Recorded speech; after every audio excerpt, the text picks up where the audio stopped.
morning. I'm going to start a series on YouTube, a page, I hate to call it a literature page because that might scare people away, I suppose, but what I want to do is read favorite parts out of the novels that I taught when I was a teacher, and maybe talk just a little bit about them, but let the reading actually more or less speak for itself.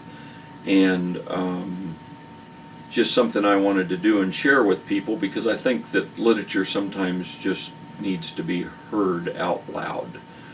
I'm going to start off with a novel, Catcher in the Rye. It's the first novel I ever read. It had a big impact on my life. I felt like the main character, Holden Caulfield, was actually talking just to me. And Salinger used that style of writing where you kind of felt like the main character, Holden Caulfield, was talking to you, kind of like Huck Finn and Huckleberry Finn method that Mark Twain used. So you could just open this book to any page and pick out something. For instance, he always put it back in the wrong place too when he was finished. He did it on purpose, you could tell. Lines like that just get you thinking. But I'm going to read page 78 here. Jane and Holden are on the back, her front porch, and they're in a swing, and Holden would like Jane to be his girlfriend, but they're real close friends, and I'll let this passage speak for itself. I remember this one afternoon. It was the only time old Jane and I ever got close to necking, even. It was a Saturday, and if it was raining like a bastard out, and I was over at her house on the porch. They had this big screen-in porch, and we were playing checkers. I used to kid her once in a while because she wouldn't take her kings out of the back row. But I didn't kid her much.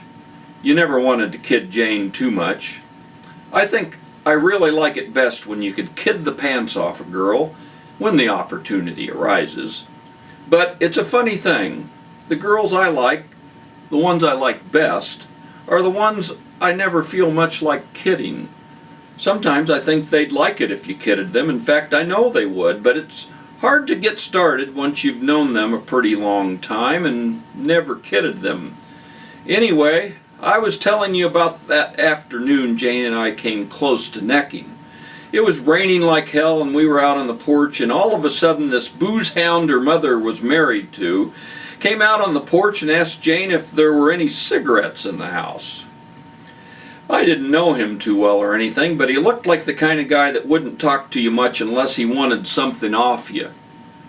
He had a lousy personality. Anyway, old Jane wouldn't even answer him when he asked her if she knew where there were any cigarettes. So the guy asked her again, but she still wouldn't answer him. She didn't even look up from the game. I asked Jane what the hell was going on. She wouldn't even answer me then. She made out like she was concentrating on her next move on the game and all of a sudden this tear plopped down on the checkerboard, on one of them red squares. Boy, I can still see it.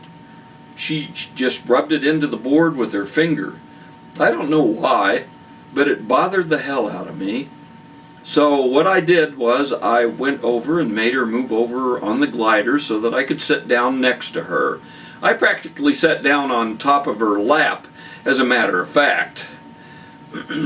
Then she really started to cry, and the next thing I knew, I was kissing her all over, anywhere. Her ears, her nose, her forehead, her eyebrows and all, her ears, her whole face, except her mouth and all. She sort of wouldn't let me get to her mouth.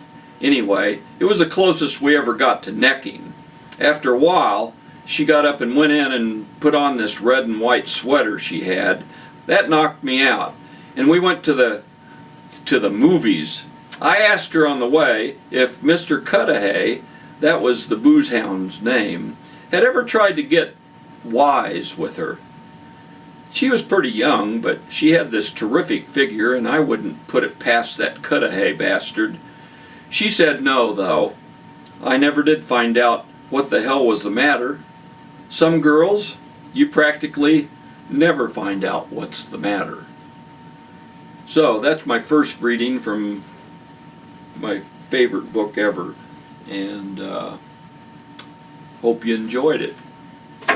Holden's wisdom about girls and a little slice of his look at the adult world.